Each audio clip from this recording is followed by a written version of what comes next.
Hey, Dano, you made it. Made it to this day. The last 2 days were pretty arduous for all of us, but we had a great time. I know that... What? Gracie made it too. Did you make it? Yeah. All right, Gracie. All right, Gracie. Can we get a shout out for Gracie? Yay! She doesn't really know what to do. Say yeah, Gracie. Yeah. Yeah. You are the cutest thing in the world.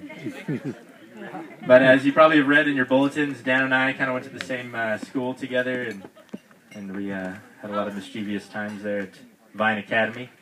It was a lot of good times. But then we kind of drifted away, went to college, came back, and then we started hanging out again. We realized that both of our lives were crazy, and kind of had a kindred spirit in that.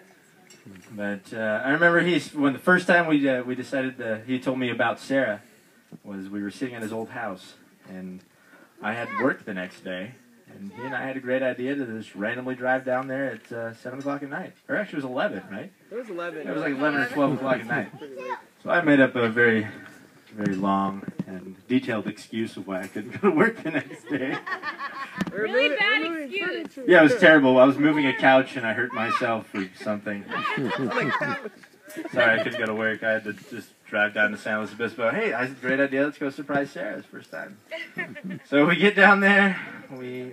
She's definitely asleep by the time we get there. So we killed time by driving around with watermelons that we had somewhat purchased from a Safeway. Hey, I think that she smuggled another one out. Oh, you smuggled another one out? I put it in my arms and I was sleeping. You fell asleep with the watermelon. That was a good time. But I remember seeing Sarah's face for the first time as Dana walked in there with a box of her favorite donuts.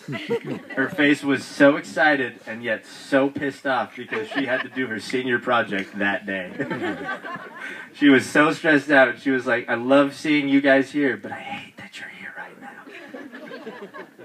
So that was my first experience with Sarah, and seeing both of them grow up and grow together, and actually my parents were the ones that have counseled them for the last couple of weeks, so that was cool to see them progress forward, but I know Sarah and I haven't really known each other that well until one day that she seemed very quiet to me, and for those of you who know her, she's definitely not that way.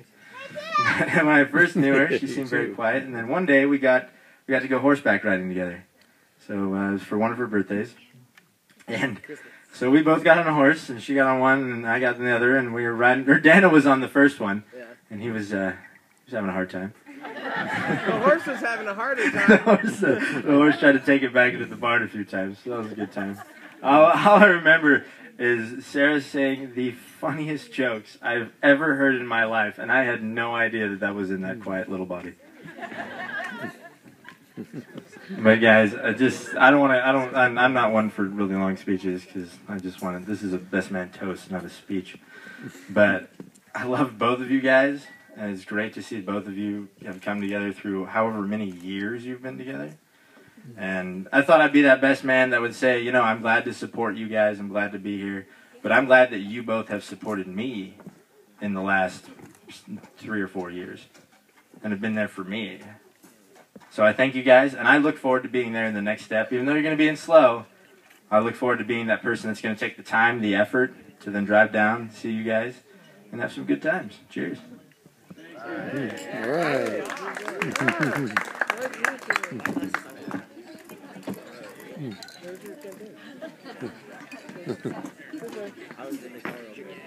Cheers.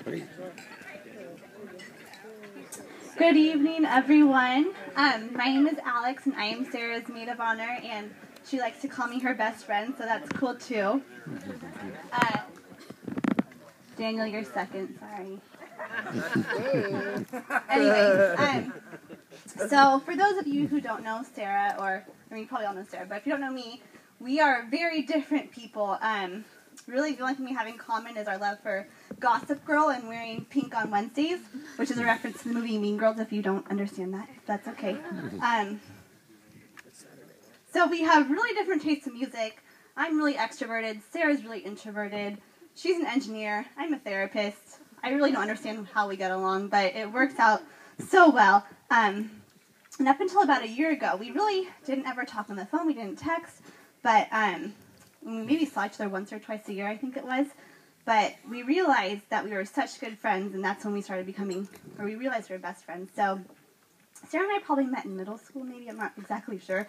But we became friends in high school, and we really didn't like each other until college, I think. So, but all throughout college, if you read in your little programs or whatever, we were pen pals, and we probably single-handedly employed the U.S. Postal Service from Sacramento to San Diego for, the length of time that we were in college.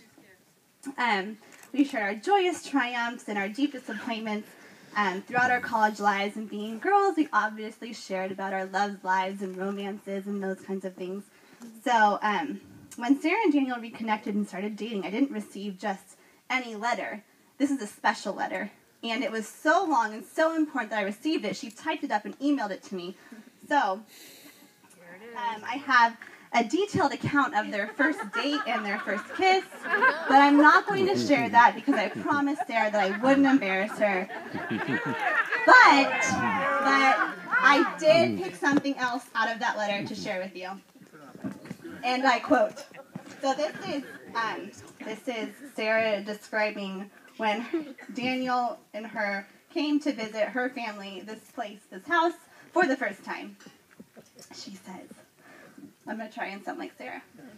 We got there and he met my parents, and my dad was weird like normal.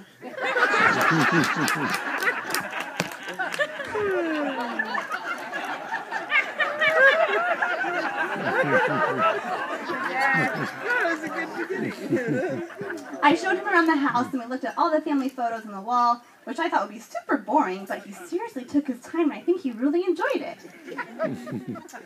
Then I showed him my room. We went through all the old group camp pictures, and we discovered that we were at the same camp every year since the summer going into 6th grade.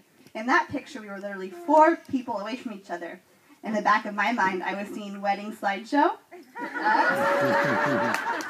I guess that didn't work out, but whatever. I also showed him my scrapbook from camp days. I let him see how much of a creeper crush I had on him. I think if he had been anyone else, this whole process would have been so awkward and creepy, but for some reason, I am not self-conscious around him. I feel like I can be 100% myself all the time. I don't have to hide any part of me because I know that he will love every part of me. I mean, another thing Sarah and I don't share in common is a romantic side, and as much as I wanted to gag reading that,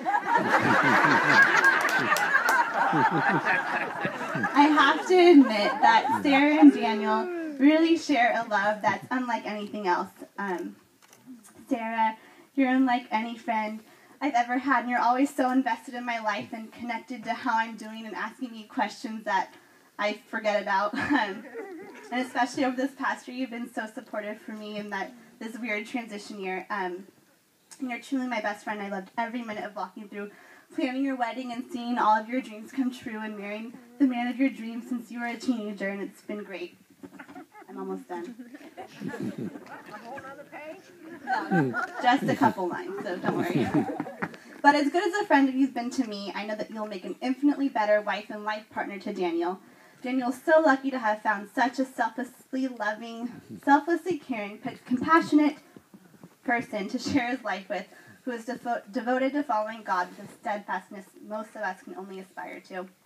And Sarah, I'm so glad you've found such a wonderful man to spend your life with. And from the way you've talked about Daniel, as we all know from that letter, it's obvious how much you love him. And Daniel, you're such a great compliment to Sarah, and just seeing the way that she's changed and become less like herself. It's been great. But I've been in weddings before, and I have friends, and I know a lot of people that say they're sad when their best friend gets married because they feel like they're losing someone, but I feel like I'm gaining a new friend, a new best friend in you, Daniel, and I'm so honored to be a part of you guys' wedding, and I'm excited for you guys to experience life together, and I'll offer marriage counseling to reduce rate if you ever need it. So, let's toast and raise our glasses to Daniel and Sarah. We wish you all of our love forever.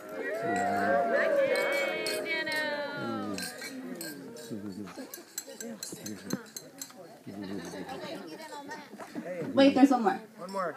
Grandpa. Wait, no. Oh my God. I can't